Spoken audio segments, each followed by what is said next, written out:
So first we're going to install Semaphore. I'm going to paste this command in here.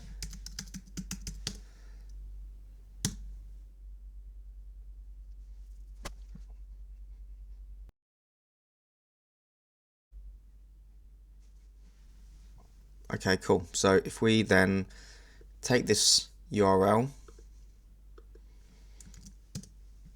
paste it into a browser. Let's make it dark. Okay, so we have a number of tasks across here, operations for backing up, restoring NetBox, and so on. Let's jump straight into the deployment.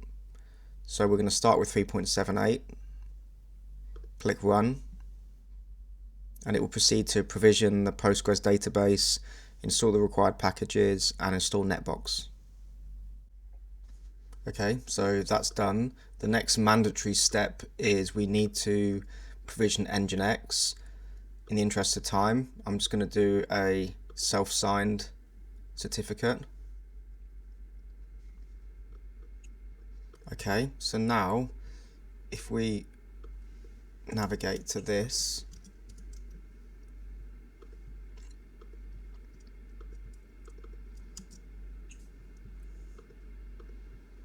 we now have NetBox installed.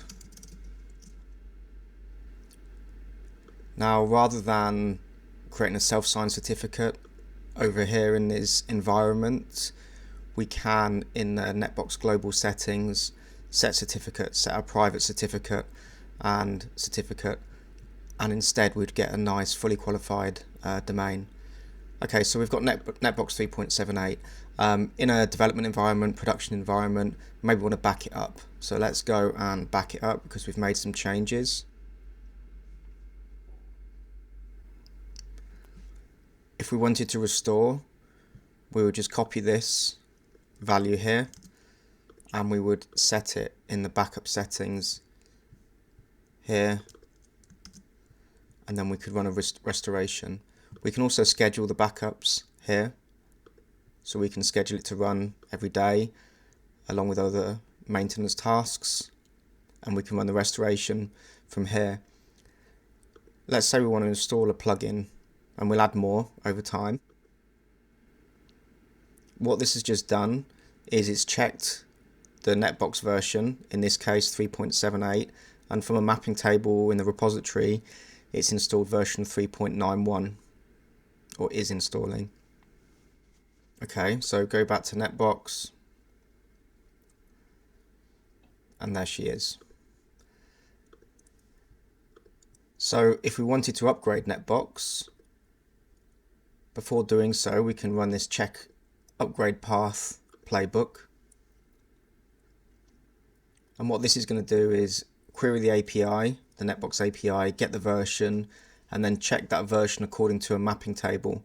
In this case 3.78, so it's going to suggest the latest version of the next major release, in this case 4.011. If it was running, for example, 3.76, it would first upgrade to 3.78 and then to 4.011. So if we actually wanted to perform the upgrade, we will just go here, and it will, from that check version script here, it will take that value and install NetBox or upgrade it.